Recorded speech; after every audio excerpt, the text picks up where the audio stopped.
Mesdames et messieurs, bonsoir et bienvenue à ce nouveau numéro de Noticia sur les antennes de Numérica Télévision. Merci de nous renouveler votre confiance. Une jeunesse talentueuse, une jeunesse soucieuse de l'avenir de son pays, la République démocratique du Congo. C'est notre souci à tous parce qu'on dit la jeunesse c'est l'avenir de la nation. Et pour ce nouveau numéro, nous accordons la parole à un jeune qui a bravé les mauvaises langues, qui a bravé la peur, qui a traversé beaucoup de frontières pour arriver finalement pour rentrer dans son pays, la République démocratique du Congo, bien qu'il évolue en Belgique depuis quelques années. Gaëtan Mbumba n'a rien perdu du Congo puisqu'il se sent toujours attaché à son pays. Peut-être que vous le connaissez certainement dans les petits écrans ou pour ceux qui ont l'habitude de fréquenter ou de surfer sur Internet. Il a créé un parti politique qui s'appelle l'Union des Congolais pour le changement. C'est donc avec lui que nous allons, mesdames et messieurs, analyser et commenter l'actualité. Ensuite, parler de son parti politique. Gaëtan Mbumba, bonsoir. Bonsoir, madame. Merci de répondre à notre invitation. Disons que c'est pas fréquent de voir des jeunes ou un jeune comme vous prendre son courage et mettre en place un parti politique. D'où vous est venue l'idée? Nous disons que l'heure est venue justement pour que la jeunesse se réveille par rapport à tous les événements qui se succèdent dans notre pays. Et donc nous, jeunes de la diaspora de la Belgique, nous nous sommes réunis pour réfléchir, pour mettre en place des idées, pour essayer de militer pour le bien de notre pays. Et donc, dans cette perspective, nous avons créé une plateforme politique qui se nomme l'Union des Congolais pour le changement, qui est une plateforme qui regroupe aujourd'hui des Congolais de la France, de l'Afrique du Sud, de l'Angleterre également. Et donc, nous militons par des moyens pacifiques et politiques également pour le changement au Congo. Vous avez bien dit pacifique, sinon le contraire nous aurait étonné. Mais est-ce que vous-même, est-ce que vous vous donnez une chance pour pouvoir réussir là où il y a des vieux loups, là où il y a des poids lourds, ceux qui sont enracinés dans la politique? Est-ce que vous pensez pouvoir trouver un peu d'espace pour vous exprimer en tant que jeune? Vous l'avez si bien dit en introduisant que la jeunesse, c'est l'avenir. Donc nous, les jeunes, d'aujourd'hui, nous sommes consciencieux de cette responsabilité et donc nous avons le devoir aujourd'hui de se réveiller, de s'impliquer dans la chose politique, publique, pour qu'aujourd'hui nous soyons en mesure de comprendre les enjeux de notre pays et donc de participer activement dans la vie politique pour être en mesure de relever les défis qui nous attendent aujourd'hui ou demain. Certes, le monde politique d'aujourd'hui est envahi, comme vous dites, par nos parents. Ils ne vous feront pas des cadeaux, en tout cas. Non, nous non plus, nous n'attendons pas des cadeaux. On est là pour s'impliquer, on est là pour nous battre, nous militons, nous combattons. Donc voilà, notre espace, nous allons nous le créer parce qu'on n'a pas d'autre alternative. C'est notre pays, nous pensons qu'on doit se faire entendre. Nous avons des idées, nous avons des projets, nous avons des choses à dire. Donc voilà, on ne va pas se croiser les bras, on va se battre pour créer notre espace, pour être une alternative parmi tant d'autres. En tant que parti politique, quelle sera la vision de l'Union congolaise pour le changement? Vous poursuivez quoi comme objectif? Le cahier de charge ou le projet de société? Bien évidemment. Donc nous, à l'Union des Congolais pour le changement, nous prônons le changement de mentalité. Mais qu'est-ce que c'est le changement de mentalité selon nous? Nous pensons que depuis 50 ans que nous fonctionnons en tant qu'État, nous avons beaucoup misé sur les antivaleurs. Donc nous croyons qu'aujourd'hui, l'heure est venue pour que nous puissions changer tout un système qui se repose sur des antivaleurs pour un système de valeurs républicaines à travers un véritable état de droit.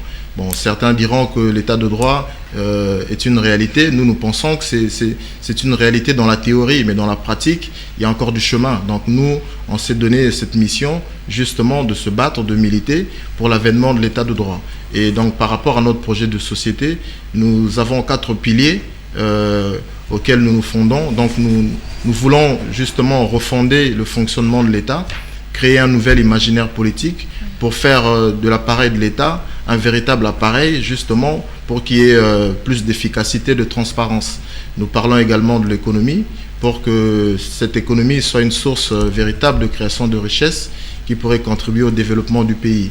Nous parlons également beaucoup de l'éducation parce que c'est la base. Nous pensons que l'éducation doit contribuer à octroyer des connaissances techniques et scientifiques et professionnelles et également contribuer à l'éveil des consciences pour faire des citoyens congolais des véritables acteurs dans leur société, des gens qui seraient à même de défendre valablement leurs intérêts dans leur pays.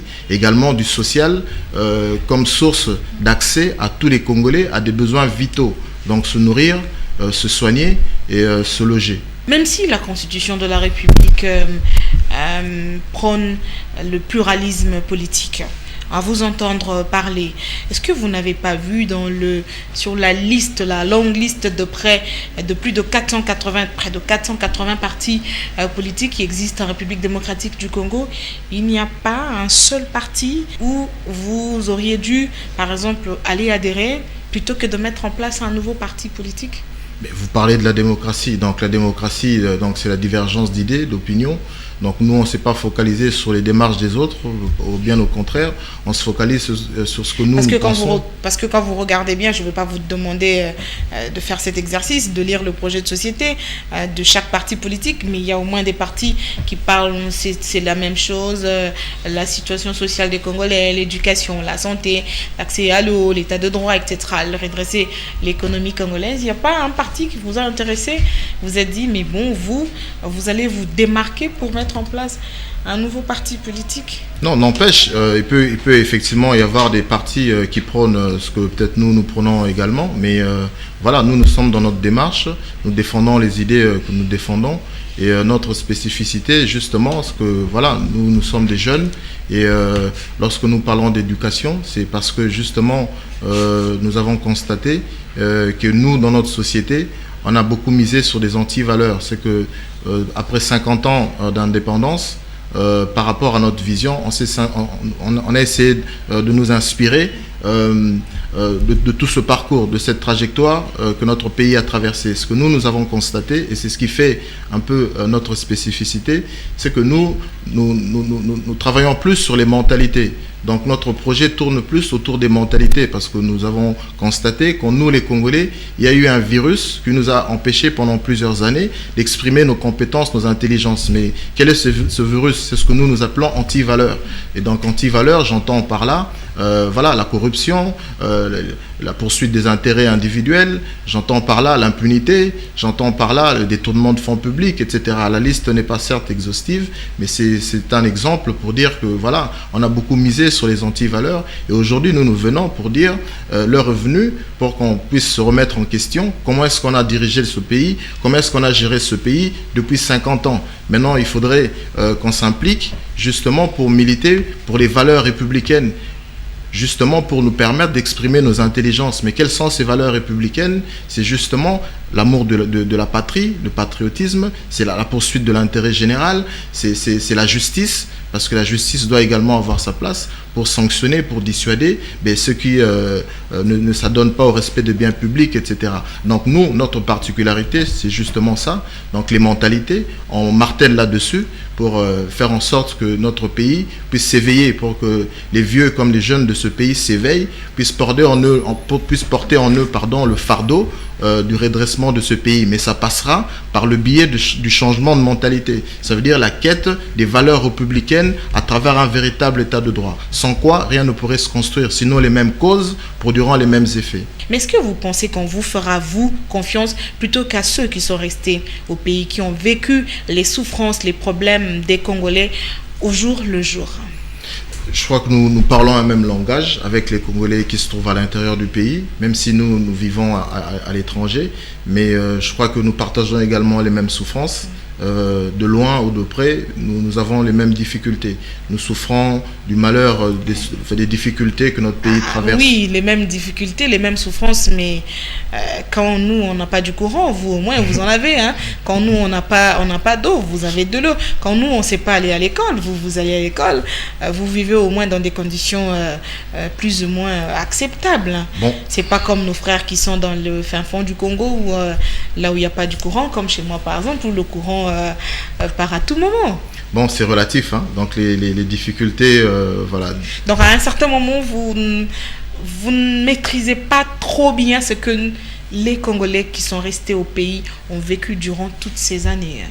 C'est vrai que nous vivons à l'étranger. Je disais qu'on partage les mêmes difficultés, les mêmes souffrances. Donc, parce que nous tous, Congolais, nous aspirons à notre bien-être, hein, au bien-être de notre pays, au redressement, à la reconstruction de notre pays. Alors nous, bien évidemment, nous avons décidé de venir ici aussi pour être à côté de nos compatriotes, voilà, avec qui nous partageons les mêmes soucis, les mêmes aspirations.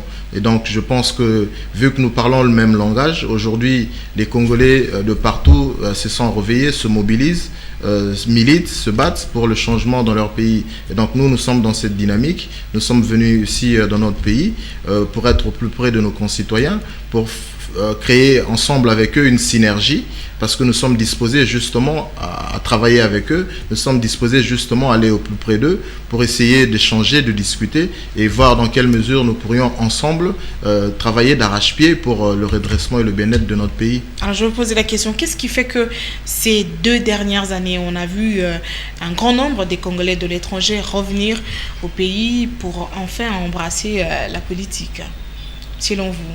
C'est dû à quoi? Mais je pense que nous sommes arrivés à une époque où, après plusieurs années de difficultés, hein, de manière générale, que le pays a traversé, vous savez, les Congolais ont été réduits à leur plus simple expression, si je puis m'exprimer ainsi. Et donc, les Congolais sont devenus la risée du monde. Nous qui vivons à l'étranger, nous vivons cela, hein, par rapport à tous les problèmes que nous traversons dans notre pays. Être Congolais, c'est synonyme d'un pauvre qui est assis sur un tas de richesses, hein, pour vous dire. Donc, par rapport à tout ça, au massacre que nous connaissons à l'est du pays, aux viols incessants, etc., ça crée une sorte de mobilisation. Ça poussait les jeunes comme les vieux à se réveiller, à commencer à réfléchir sur des pistes, des voies et moyens qui pourraient concourir justement à un véritable changement. Et donc ne vous étonnez pas si vous voyez beaucoup de jeunes, des gens revenir de l'étranger, s'impliquer dans la vie politique. Vous confirmez l'adage qui dit qu'on ne se sent mieux que chez soi? Bien entendu, je ne peux que le confirmer parce que c'est une réalité, même si nous vivons à l'étranger, mais voilà, nous sommes toujours attachés à notre pays qui est le Congo. Nous serons congolais jusqu'à la fin de nos jours. Donc nous vivons à l'étranger, mais nos yeux sont toujours braqués ici au pays, au Congo. Donc nous voulons être aussi une alternative, nous voulons être aussi ces jeunes-là qui devraient apporter leur pierre à l'édifice pour le changement, le redressement, le relèvement de leur pays. De toutes ces années passées en Belgique, quelles sont les leçons que vous avez tirées de la politique belge que vous voudrez bien ramener au Congo démocratique? Bon, déjà, la Belgique est un pays un peu particulier, donc avec une politique un peu compliquée, parce qu'il y a plusieurs communautés. Donc il y a beaucoup parfois de cacophonie, il y a beaucoup de tiraillements, de tractations. Les gens disent souvent que le Congo c'est le reflet un peu de la politique belge, hein, parce que c'est une politique qui donne des maux de tête, hein, si je puis dire. Donc voilà, par rapport à l'expérience de la politique belge, les leçons à tirer, c'est voilà, malgré toutes ces difficultés, ces tractations, c'est que finalement ils arrivent toujours à trouver des accords, ils arrivent toujours pacifiquement à trouver des alternatives, à faire fonctionner le pays.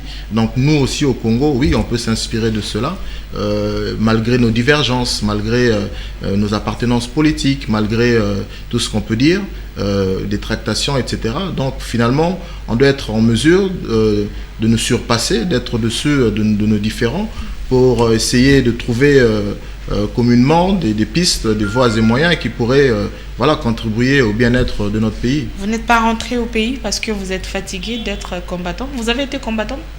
Bon, maintenant, être combattant, voilà, c'est... Comment je pourrais vous le dire, il faudrait encore redéfinir ce que c'est un combattant, parce que c'est un terme qui est prêt à confusion. Parce que j'entends dire souvent que les quand on dit combattant, c'est trop péjoratif. Justement, donc voilà, il y a lieu d'apporter un peu de lumière sur cette question de combattant. Okay. Parce que bon, on parle de combattants, on présente les combattants comme des brigands, de voyous, de casseurs, de laveurs de vitres, etc. J'ai entendu un peu du tout au sujet de combattants, non. Des violeurs. Les violeurs aussi, ça j'ai jamais entendu, mais bon voilà. Mais sinon, c'est pas la réalité, donc c'est une confusion. Okay. C'est vrai qu'il y a eu des dérapages, il y a eu certains politiques qui ont été peut-être menacés à l'étranger. Des musiciens aussi. Des musiciens entre guillemets aussi, bon voilà. C'est une exception. Hein. Le principe, c'est pas la violence. Donc, alors, c'est quoi un combattant, un vrai combattant? Eh bien, pour moi, un vrai combattant, c'est celui-là qui voilà, milite pacifiquement pour le bien de son pays, qui descend dans la rue pacifiquement pour exprimer son mécontentement. C'est ce que nous voyons tous les jours en Europe ou partout dans le monde. Donc, les Congolais, par rapport à ce qui se passe dans leur pays, descendent effectivement dans la rue. Moi, en premier, nous descendons dans la rue voilà, pour exprimer nos mécontentements avec nos banderoles, nous exprimons nos mécontentements, nous allons parfois voir les gens d'Amnesty s'il y a des problèmes qui se posent, etc. Donc voilà, c'est une ébullition, c'est un mouvement qui est disparate, hein, qui n'est pas homogène, il y a un peu de tout, mais en gros, voilà, les combattants ne sont pas forcément des voyous.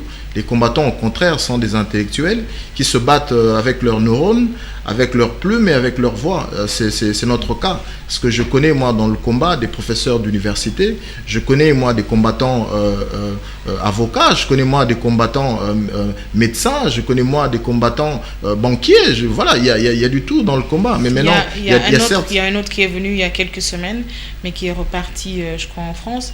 Rex Kazadi, il a fait parler de lui. C'était vraiment une classe congolaise divisée, quoi.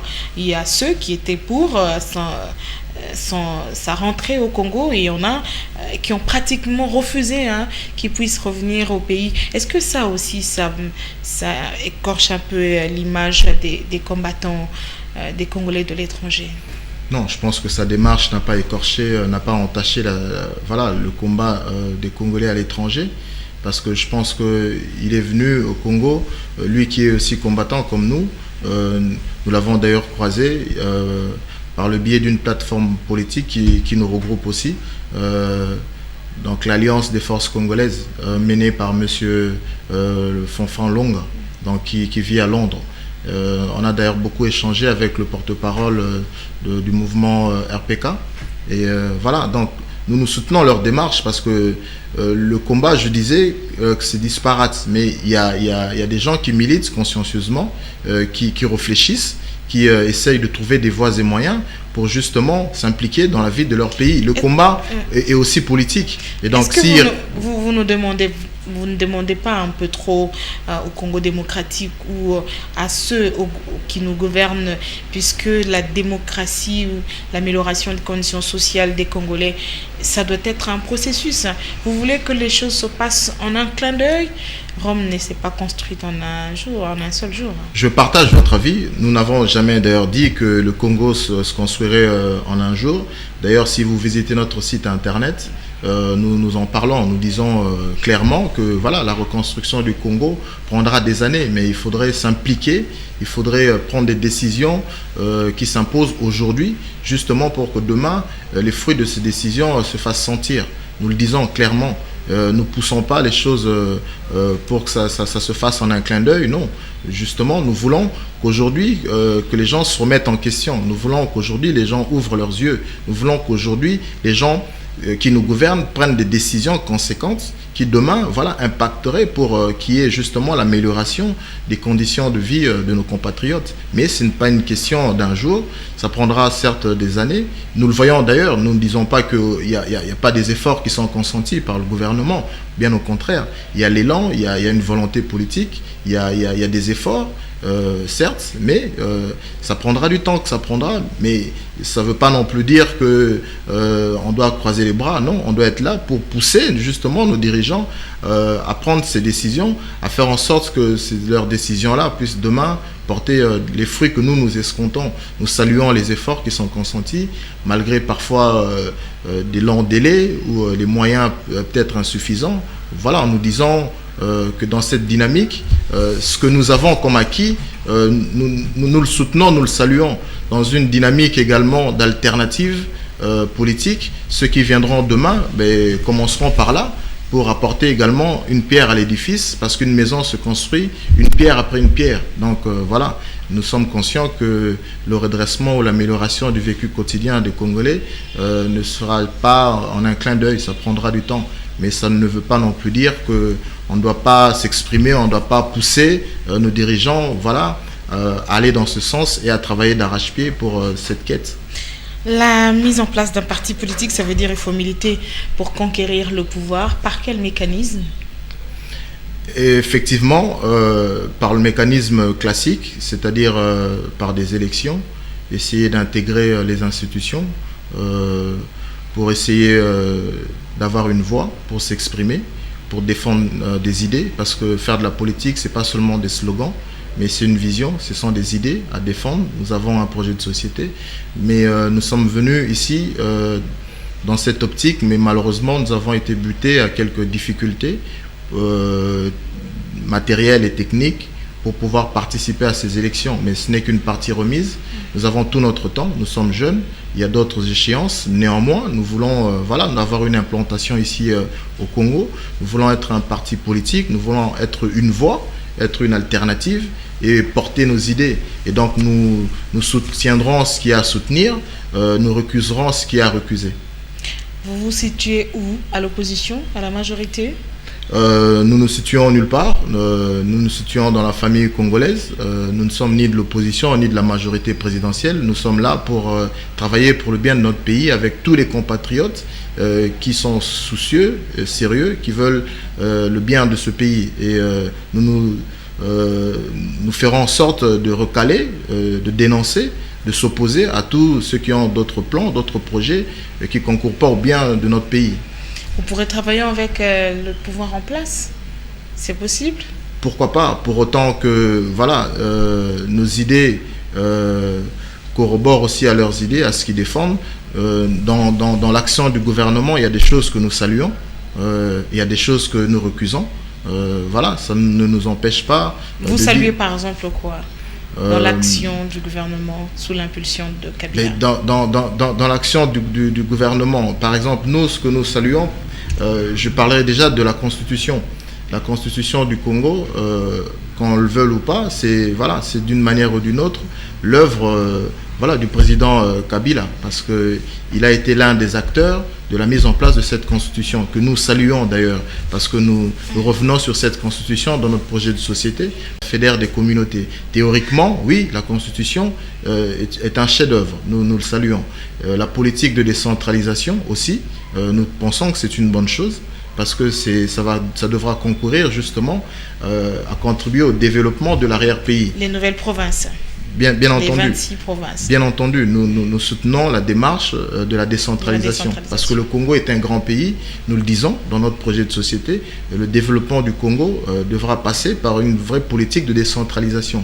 Mais décentralisation dit aussi politique budgétaire. Il faut allouer. Oui, il faut allouer le budget, puisqu'il y a des provinces qui sont pauvres aujourd'hui. Tout à fait. Alors s'il faut découper ces provinces, il y en a qui prendront beaucoup de temps pour rejoindre les provinces qui seront un peu plus avancées, comme le Katanga par exemple, qui est riche en sous-sol, ce qui fait que quand vous prenez le Kwango ou dans le Bandundu, il y a des provinces qui mettront du temps à pouvoir se développer. Comment faire en sorte que ces provinces se développent au même moment pour que ça puisse,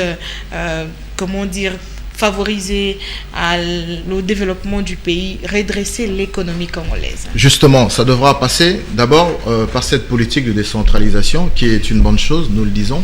Et bien évidemment, il y a des provinces qui sont moins riches par rapport à d'autres.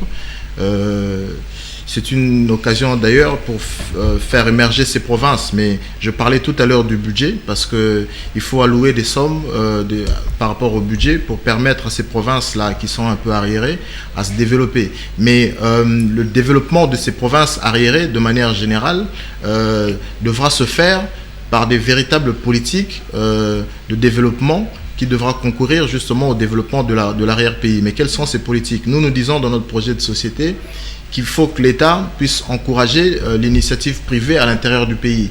Mettre en place, par exemple, une politique d'exonération d'impôts à toute société qui voudrait aller s'implanter dans l'arrière-pays.